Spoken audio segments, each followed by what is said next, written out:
can find my memory stick on here, we're going to have... There are so many... This is McGregor's junior things, but... We're going to have a PowerPoint presentation. I'm just going to talk to the slides. He's going to find your memory stick. Thank you. So I can just do that. No. I'm about to stop because it's all the way. Can you help me put it up on oxygen landing afterwards? That bit's easy, I think. What we might do is put it on YouTube and then point to it. Okay. So, Okay, while Mr. Craig is getting that slideshow happening, what's it still? I'm just going to talk to you about... I presume you've already got your research task, is that right, Mr. Craig? Yeah. Okay, and you have chosen a soldier or a nurse or somebody who's on the local honour roll to research. How many have? So there's still a few that haven't. Well, you might get a few ideas from me this morning about people that you might like to research. Over the last many years, probably too many years, I have transcribed every honour roll and school honour roll, war memorial in the Southern Highlands and tried to identify all of those people. There are nearly 1,200 local people, both men and women, but mostly men, who went to the First World War from this area, which is quite a lot. It's about 13% of the total population of the Highlands at that time, including men, women and children. The Australian average was a little over 10%, so you can see that a lot of people from this area went to World War I. Of those, 215 did not come back. 215 local men died in the First World War, either died of disease, died of wounds, or were killed in action, which is, again, a huge number when you consider what the population of the Southern Highlands would have been at that time. We know what happens if somebody, one of your friends or somebody that you know, a young person is killed in a car accident. We all go into mourning. Can you imagine how it would have been knowing that every week news would arrive that somebody that you went to school with, your father, your brother, your husband was killed in action. So it just gives, what I'm trying to do, and what I started out to do, was to inform people about the names behind those names, or the people behind those names that appear on our local honour rolls. So what I'm going to talk about today is very much the local level and what was happening in the First World War and what's happening. Here you can see some of photos of some of the men who were killed in World War I. Some of them were heroes, some of them were not, and that's something that I like to stress when I give these talks. We're hearing an awful lot, obviously, about World War I at the moment. There is a tendency to say that these were all Anzac heroes. I want you to, when you're doing your research, keep it in perspective, because they weren't. They were just ordinary people like you and me. They were the cross-section of the community. Some were indeed amazing heroes. Some, as I'll talk about later, were perhaps a little less than that. Okay. These are the sorts of things that I've been recording. This is a school honour roll. Did anybody go to Sutton Forest Public School? No. Okay. That honour roll no longer exists. At some stage in the last 30 years, it disappeared off the wall of the school and is nowhere to be found. Fortunately, that photograph was taken the day it was unveiled, and we had a copy of it in the local historical society. And I'm the archivist there, so I look after the photos and all of our memorabilia and our manuscript collection, those sorts of things. So I was able to take the names off that honour roll to know who went to Sutton Forest School, who those people, the people who lived in Sutton Forest at the time were proud of. These were our boys. These are the boys that went off to the war. Anybody go to Avoca Public School? No, gosh, you're all Barrel and Mossvale people and Lisbon people, are you? Barrel. That's okay. Right. Well, there's a little school out of Avoca, and they send off a lot of people. This is 1918, and that's the unveiling of their first wooden honour roll that the school teacher, the headmaster, made. Much later, that was replaced by this marble one that's now, I'll pass the book around, that's now in the hall, the Avoca Hall. This is a book that a friend of mine did, Ron Mumford, who was from Avoca, and we worked together on this, and I helped him put the book together. He researched all of the Avoca people that went to World War I and World War II. So if any of you find Avoca names on one of the war memorials that you're looking at, you will find in this book, which is held in the library, well, I don't know about this library, but certainly the Barrel Library and our Historical Society Library, a well-researched précis, a little biography of each of those men. So I'm going to pass that around to you to see the sorts of things that you can do on a local level and with your research to bring these people to life. The honour rolls are art as much as they are, for me anyway. They range from Barrel's War Memorial, which was designed by a local architect, made of beautiful polished trachyte, cost quite a lot of money, to almost folk art honour rolls for something like the Mittagong Town Band, who have got a lovely little honour roll with musical instruments, etc. on it. These are two that are in churches.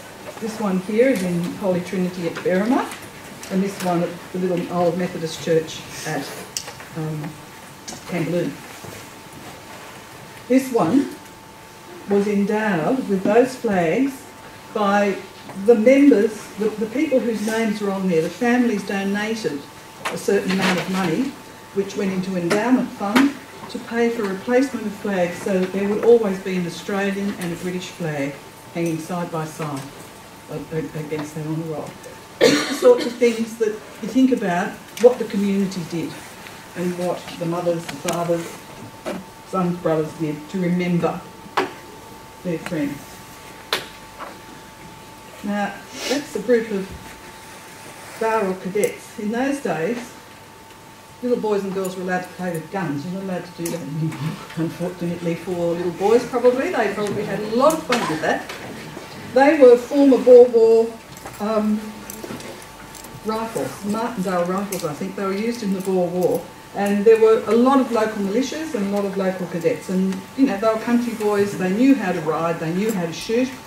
And they formed cadet parties. They had, you know, gun practice and target practice, etc. Those boys range in age from about 10 up to about 15 or 16. One of them up here, that's Jim Lenton.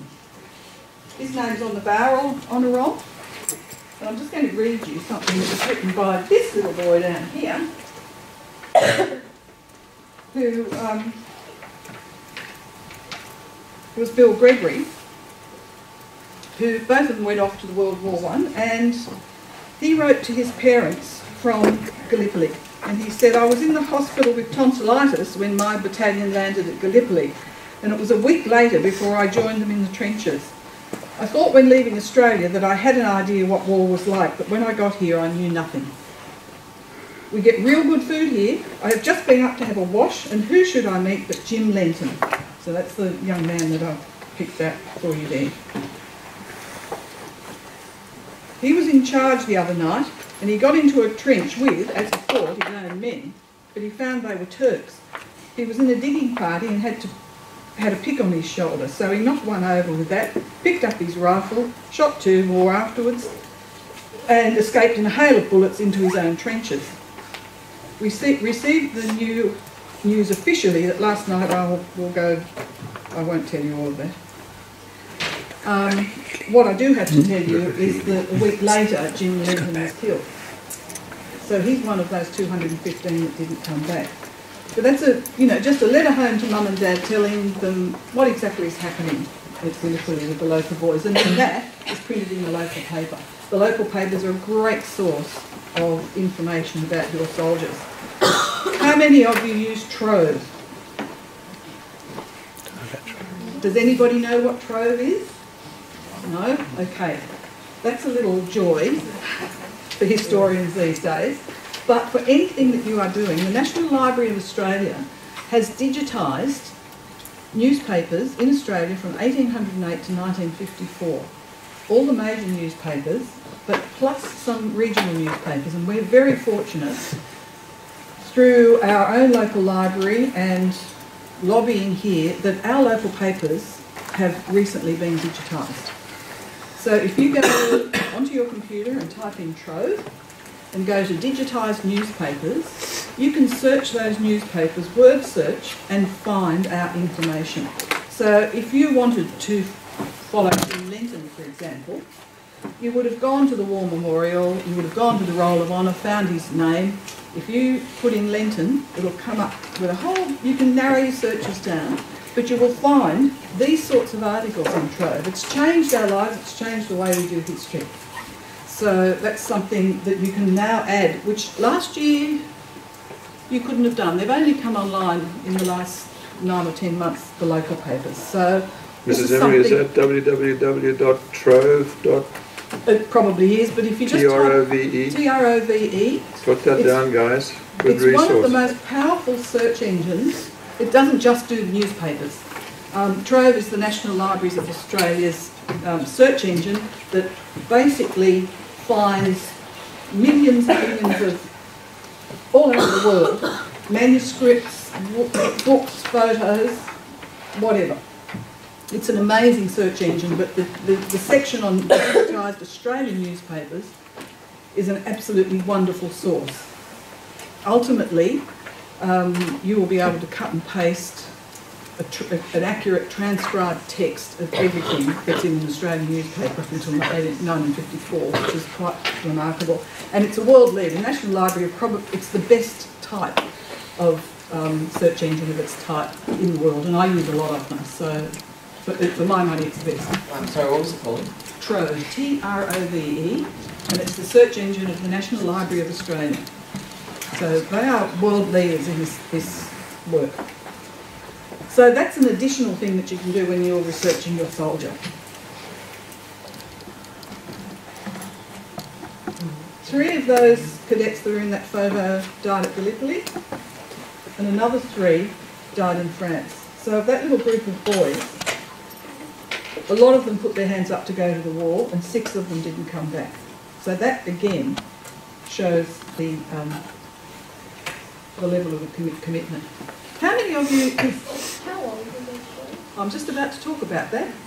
You anticipated. How many of you here are 15? Okay. William Horn, who was on the Bower War Memorial, was 15 when he went to war. He was underage and he lied, as a lot of them did, to get into the army. He was killed. He wasn't killed straight away. He died, basically. He was never the same after the war. He was injured at Gallipoli, and he was never the same, but ultimately he died as a result of the war. There were probably 4 or 5 16-year-olds. William Horn, H-O-R-N-E. You'll find his name on the Bower War Memorial. Yeah, there were probably 18 and under, and theoretically they shouldn't have been enlisted, but they did. One boy was actually, a 16-year-old, was actually brought back because his mother wrote and complained to the army that they shouldn't have accepted him. And having spent 12 months in Palestine, they said, come on, home you come. So he was a returned soldier at 17. So think about that, boys and girls. How would you like to be away at that age? But again, it was an adventure, it was fun. That's what they thought. They were going on a big adventure that was an opportunity for travel. Another thing that you need to remember about World War I and the number of country boys that enlisted, that Australia, it's not terribly perhaps well, it's documented but not well understood, that we were in the grip of a drought, a very bad drought. So enlisting, if you were a country boy, meant that you got 5 shillings a day, and a lot of that you could send home to your mother or your father. When you look at enlistment papers, you'll see next of kin, very often it's given as the mother, and they would be nominated as the person who would receive part of that wages. So it was a way of helping your farm or your parents get on the farm. Yeah. Was 5 shillings a lot back then? Yeah, it was not bad. It was more than the British troops got, Canadian troops, I think, and certainly French troops. So they were relatively well paid by armies, I suppose, other army standards.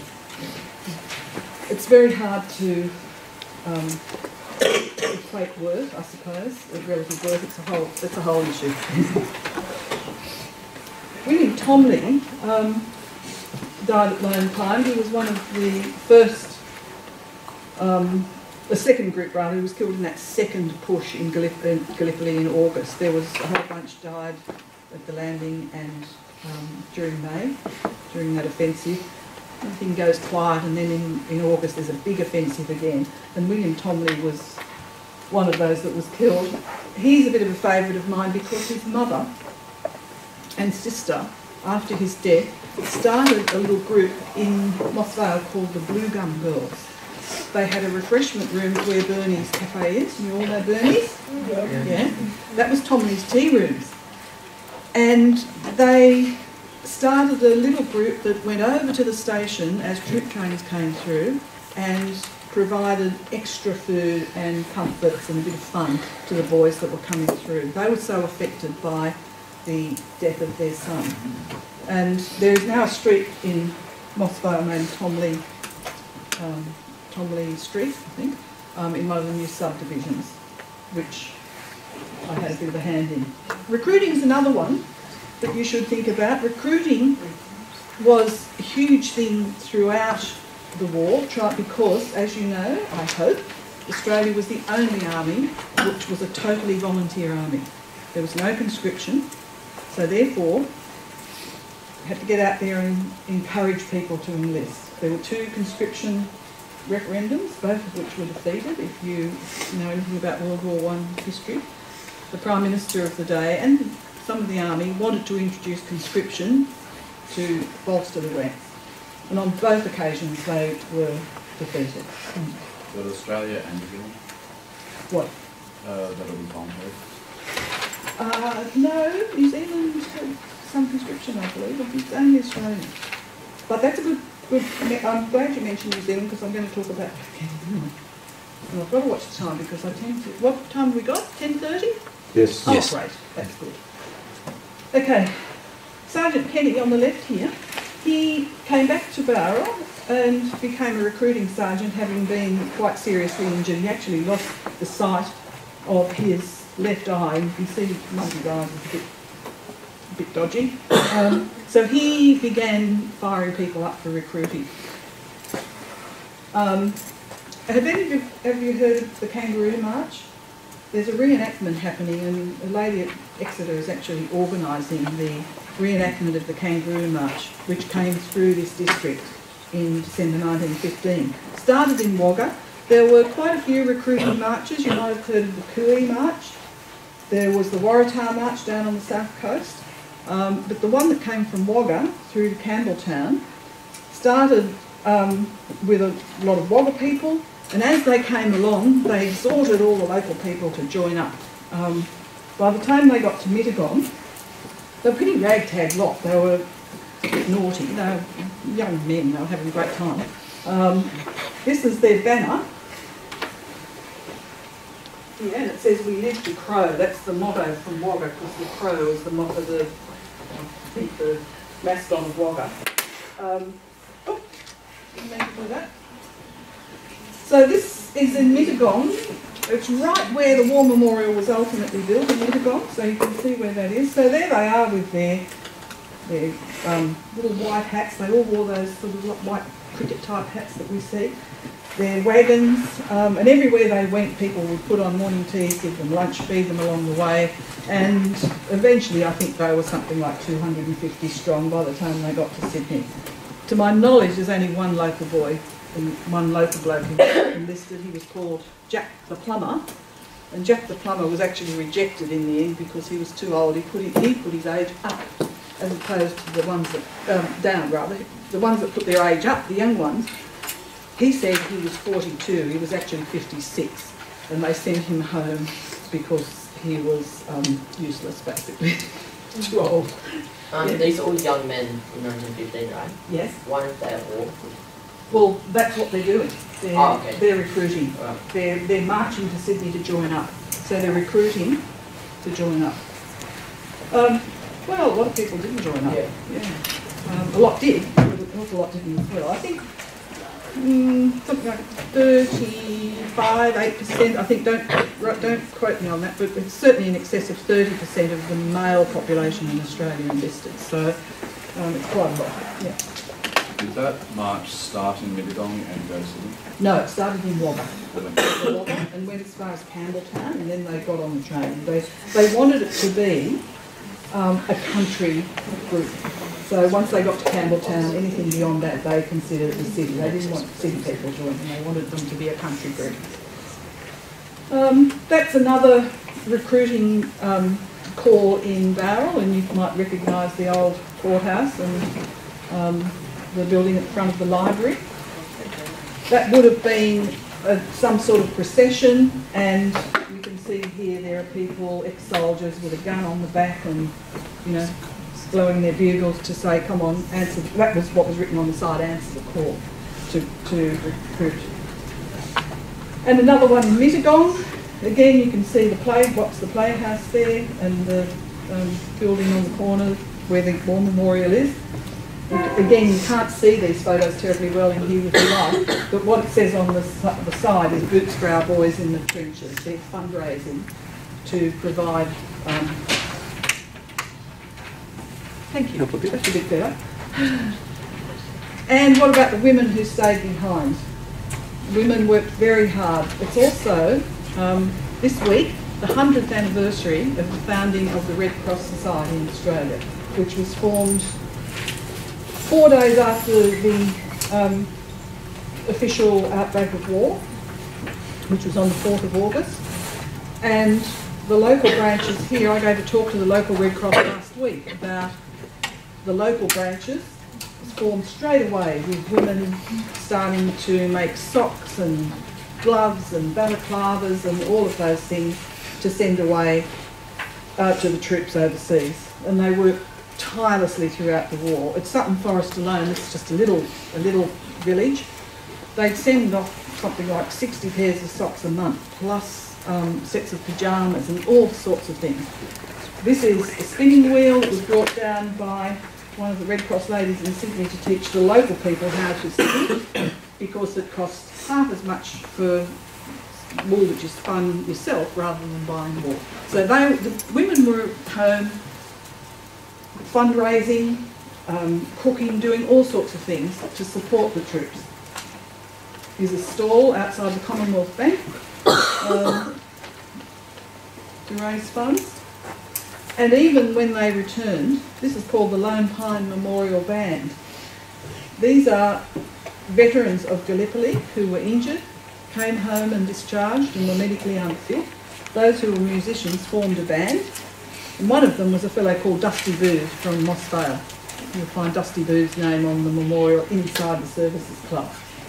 He was called Dusty because he was the local garbage collector, and when he went through Mossvale with his cart, all the dust came up, so they called him Dusty Booth because he drove furiously with his horse. They played all around New South Wales. They went on trains and planes to fundraise again to send money back to support their mates who were still over there. And this was taken at Hillview. They came down to Hillview at Sutton Forest and played at the garden party where the governor lived at Hillview at Sutton Forest. I'll pass a few more things around so that they've got time to go around. I've just bought a few little bits and pieces because I think that, you know, when you're actually looking at objects, you can get a better idea of, yeah, what was going on. This is called Queen Mary's gift. It's a little box that Queen Mary, who was wife of King George, had made to send to every serving soldier for Christmas 1914. Now, because there were so many serving soldiers, they couldn't make the boxes quickly enough. So, in fact, a lot of them didn't get them for Christmas 1914, but that was the idea. And she sent a little message in it, and inside there would be some chocolate, a packet of cigarettes, some matches, because, you know, unlike all you good people who don't smoke, just about everybody did during the First World War, and you'll see lots of soldiers with cigarettes hanging out of their mouth. So, you know, the Queen sent cigarettes to all the soldiers. Inside this box, not what went to the soldiers, but just this box was given to my father by an old digger.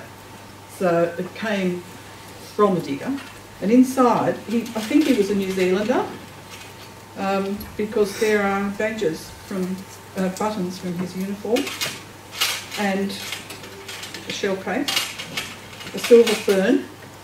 So you can just have a look at a few of those little things. I'm passing that around and telling you about the New Zealand because this nice young man mentioned New Zealand. Australians sometimes aren't very good at remembering what ANZAC stands for. The New Zealand is well and truly in there, and they fought alongside us, and their enlistments were even higher per head of population than Australia's. They did an amazing job. So I'm going to pass that around. You can have a look at what's inside there. Yeah. What was that box called? It's on the top. Oh, well, the Queen soldiers Mary. just called it Queen Mary's gift. But it was Christmas 1914. If you Google it, you'll find quite a lot of information about that box and what was, and it was sent to everybody. Soldiers, sailors, nurses, everybody. No? Okay. I'll send these around this way. The other things that were sent home were postcards. These are silk postcards that were sent back by the soldiers to their family from France. It's a whole industry in France. They made something like 10 million of these postcards that were finely embroidered, silk embroidered postcards that were sent home to families at home to keep in touch.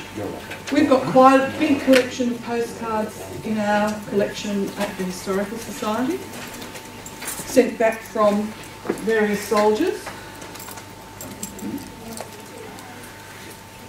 One, I'll just quickly go, I'll just put that in, it's a lovely photo really. It's an example of one of the photos we've got in our collection. Again, it's a fundraising thing.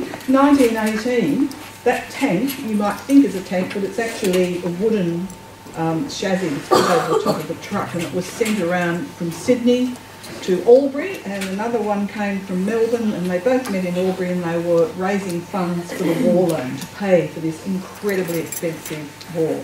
Don't forget that too. Economically in Australia, they had to raise war loans to pay for this because this war was unbelievably expensive for a small country like Australia. I said to you we had postcards from various soldiers in our collection. One of them is Dick Pitts, who's on the War Memorial at Mittagong, along with his brother, who also went off to the war. Dick Pitts was 22 when he died in 1917. He was awarded the DCM, and as you can see there, he led an assault and captured 48 prisoners. This photograph, you'll have a look, you might see his medal on the photograph. That's the Distinguished Conduct Medal. It's the second highest order or award and honour that can be given to a soldier. You all know the Victoria Cross is the top award. The DCM is the next one down, the Distinguished Conduct Medal. That photo of Dick Pitts, we have a photo of him without that medal, and we have the photo with the medal. But he was dead when he got the medal. What his family did to remember him was to have his photographed with the medal on it. even though he had died before he received the honour. He actually died in the assault. So that was another way, and that photograph, original photograph, still hangs in a family home in Sydney. So these are the sorts of ways that families wanted to remember their brave relatives. This is Reuben Hillier of Exeter, who did come back. He was actually recommended for the Victoria Cross. His citation is amazing. He was wounded 4 times before he actually gave in and went to hospital. And the only reason he went then was that they shot his leg just about off and he couldn't walk anymore. He had a gunshot wound to the arm, gunshot wound to the face, and a gunshot wound to his... He'd had 4 of his knuckles shot off as well on another hand. And he still kept going. His citation is amazing, and those citations again are all on the Australian War Memorial website. If you look under Honours and Awards, you will find and look at his name. You can then go to the citation, which has been digitised and tells you exactly why that award was given. Not only did he get the DCM, but he also got the military medal from France and also a bronze medal from the King of Italy, which were given out, but not all that much. And I don't know why he received both of those, but possibly because his superior officers, I think, were disappointed that he was not awarded the Victoria Cross. This is my reading of it. So they recommended him for other awards. And all 3 of those medals are in the War Memorial in Canberra now. We're hoping to get them back. Our Historical Society is building a new building over at Berrimah, and we're opening with a World War I exhibition on Anzac Day next year. And we're hoping that those medals will come back from the War Memorial for that display. That's the Exeter Public School Honour Roll, where Reuben's name is listed. Reuben's name, because he was a local hero, his name's on no less than 7 war memorials in the district, and 1 in Barmedman, which is out near West Wyalong, because he worked out there. Everybody wanted to claim him because he was a hero. Very unassuming, lovely man, always walked, had one leg shorter than the other because of his injury, and walked with a limp, but apparently, I didn't know him, but everybody thought he was just the most modest man, never mentioned his war service. What's his name? Reuben, R-U-B-I-N, H-I-L-L-I-E-R. We also had a few airmen, not all that many, because that was the A elite, if you like, the people that joined the Royal Flying Corps. But one of them was Delphos Badgery. Some of you might know the Badgery name. They were pioneers of this district, along with John Oxley.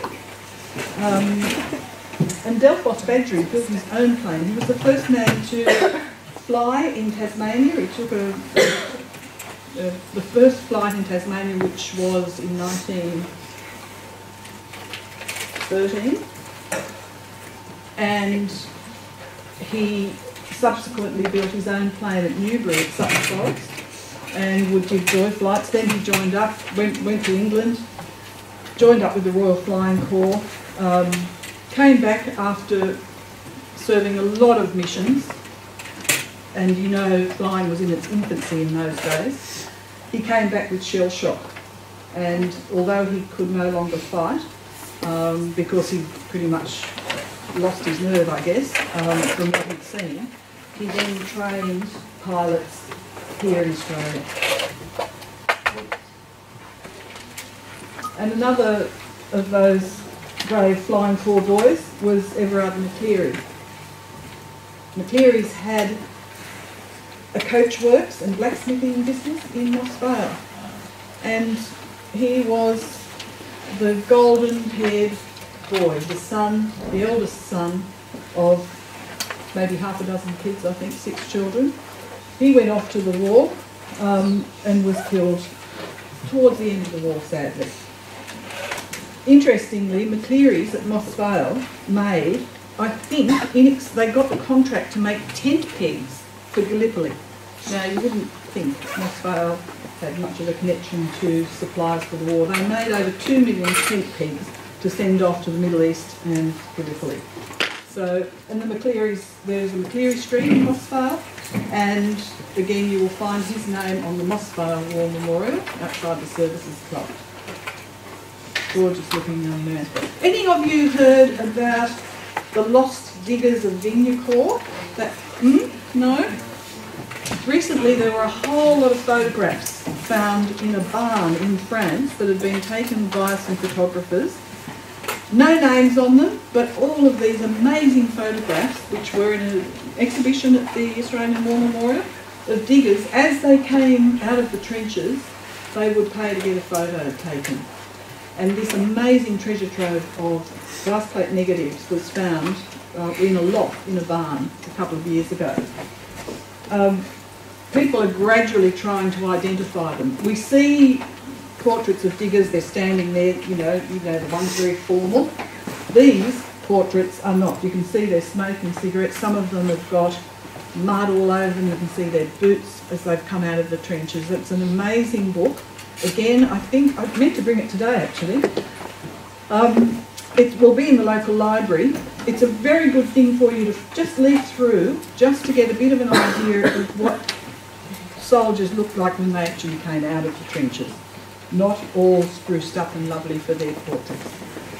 That's a local boy, George Cruikshank, who's being identified. He played for Mossvale Football Club after the war.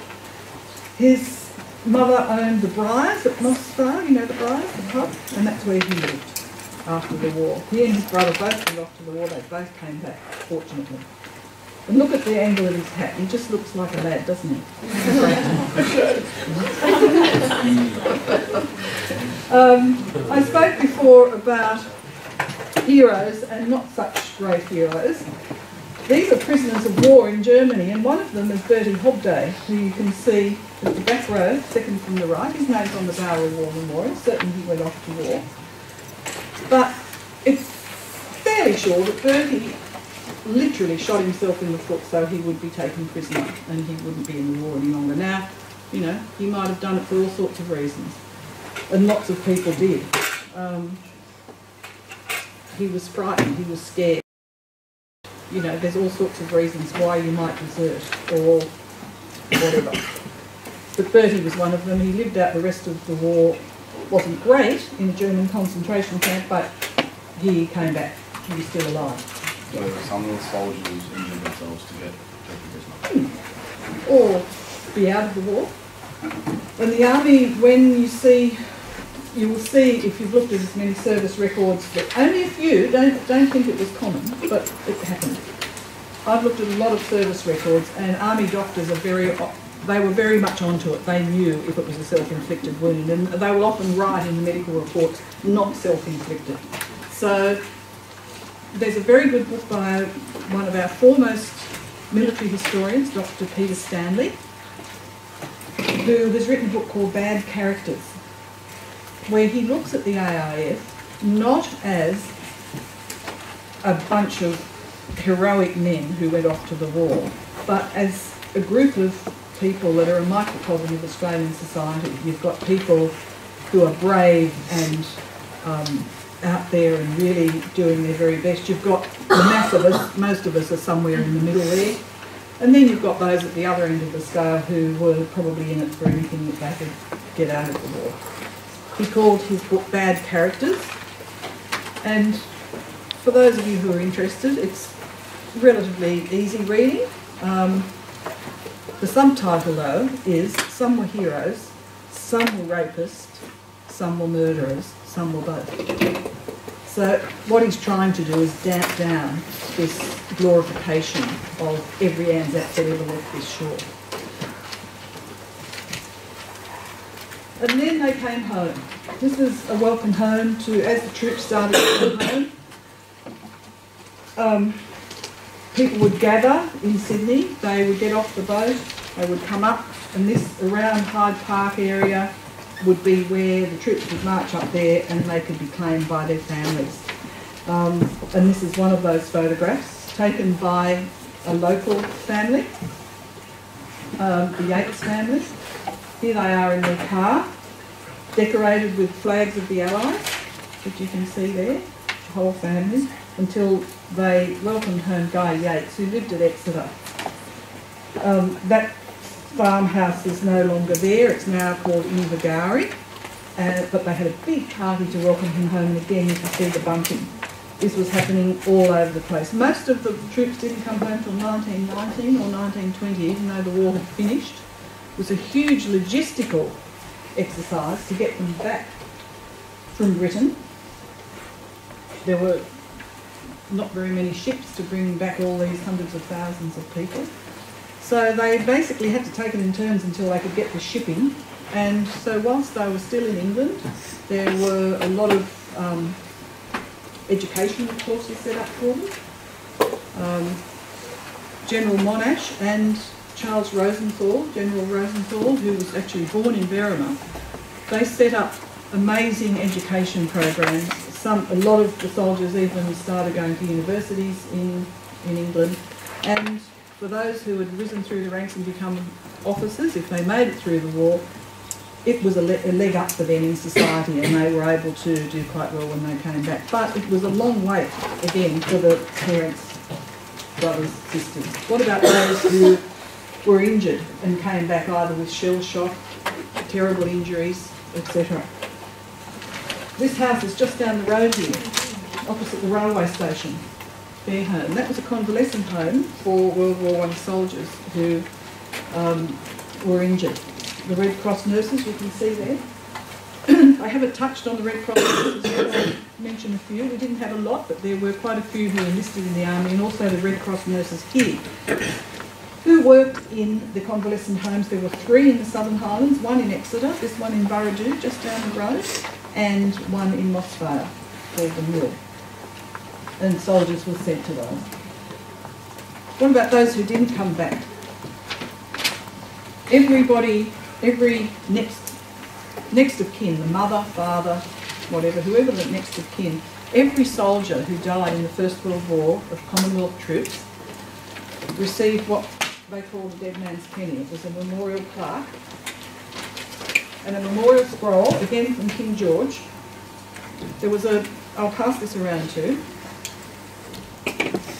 It became known as a dead man's penny because it was bronze, looked a bit like an old penny, which was currency in those days, bigger than a penny, of course. But it was said, well, that's what your life's worth. It's a dead man's penny. There was a competition for the design of this, and the design is quite intricate, and again, if you Google it, you'll find quite a lot about the designer who got it.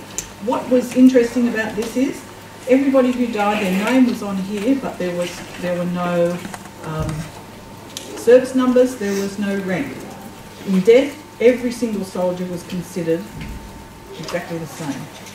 So I'll pass that round for you to have a look at. Is this one around?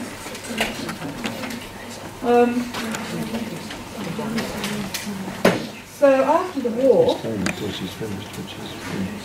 the community wanted to do things. There were all sorts of things that the community did. There's a little house in Mittagong, not all that far up the hill from the marketplace in Albi, on the left-hand side. It's still there.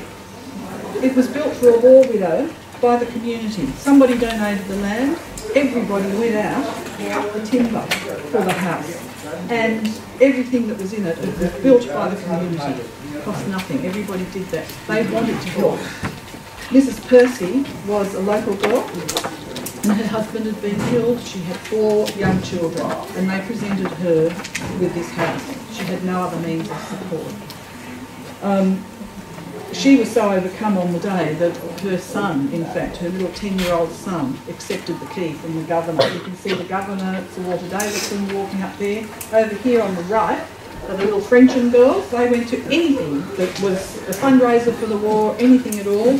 All the Frenchmen girls were there. They were always there with their lovely hats on, singing, doing whatever had to be done. So there's all the Frenchmen girls, the governor and all the local workers. And that's the little house. And if you drive up there, you might see it. Percy. It was Sergeant Percy, P-E-R-C-Y. And he married a girl who surname was Handley, and she was local. The Handleys were local people. Again, you can see the very well-groomed Frenchie girls. And war was over, November 1918. This is Corbett Garden, and there was a huge celebration throughout the whole of the Shire, naturally enough. In Mossvale, they built a huge bonfire up on top of Goat Hill, which has got houses all over it now. There were fires elsewhere, and the fires were lit on Peace Day, so that on the top of the hills you could see the fires burning. And then come the war memorials, and we're back to where we started. This was the way that for all of these 60,000 soldiers that didn't return, soldiers and nurses, their parents had nowhere to go. They had no grave, nobody came back. They were way across the sea. Most people had no hope ever of visiting the graves of their loved ones. This is a little Thomas Cook, 1927, two of the battlefields for Americans. They could afford to go, it wasn't quite so far. It's actually very interesting, girls, you'll love that, just great adverts for all the couturiers in there. However, that's another story. For Australians to go to visit their son's grave was virtually impossible. So the war memorials and the honour rolls that you see around that you're looking at, they are the places that were financed by fundraising a lot of the time by women, because they were the ones who had lost their boys, the mothers who had lost their boys. And so these war memorials became the places where people went and grieved, and it was a place they could identify their loved one. Why was it almost impossible to visit those? You live in a very affluent life. In those days, we thought that money to be able to take a trip to go away would have been absolutely impossible for most of the population. The only people who travelled then were probably people of reasonable wealth. For the average person, and I'm talking about all of you here, you people, you boys and girls have grown up travelling, going places, having money. That wasn't how Australia was in 1914. Most of us, there was a very small group at the top, just about everybody else was in the middle, and a very small group of you know, probably really poor people. But in general terms, there was just no money. You couldn't have done it. So the war memorials, for all sorts of reasons, become the iconic places. And that's why, for me and for you, actually choosing one of those people and learning about them, you are honouring them and breathing a bit of life back into them 100 years or 100 plus years on. Because, you know, they were important to the community. These were the people that community trained as their boys and their girls. That's the foundation stone of the War Memorial in Bowral, and that's when it was unveiled. And they're the boys. Okay, a couple of things that you might, in your research, that you might not look at unless you're pointed in that direction. There are Red Cross files, Red Cross missing persons files, which also have been digitised at the Australian War Memorial. Sometimes people wrote letters when their person was missing in action.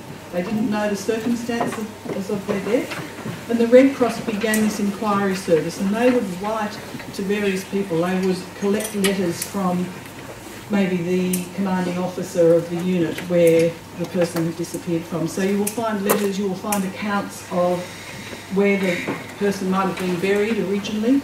Very often where they were buried originally no longer existed because they were blown up by shelling much later on. That's why we have the big war cemeteries.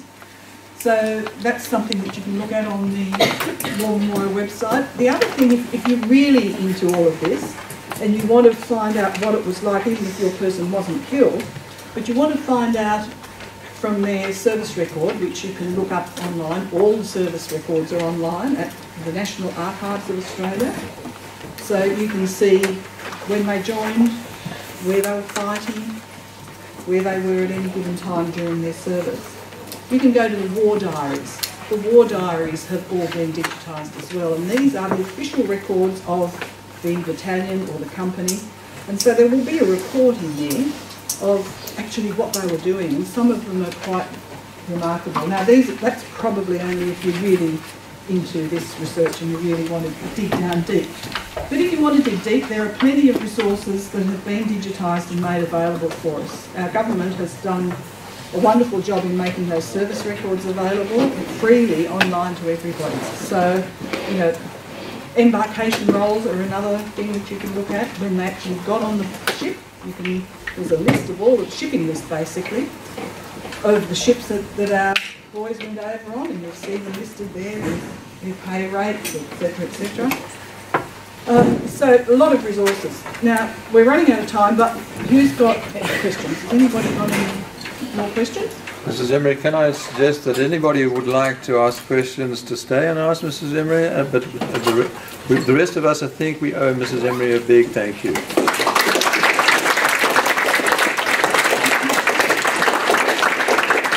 So, if you have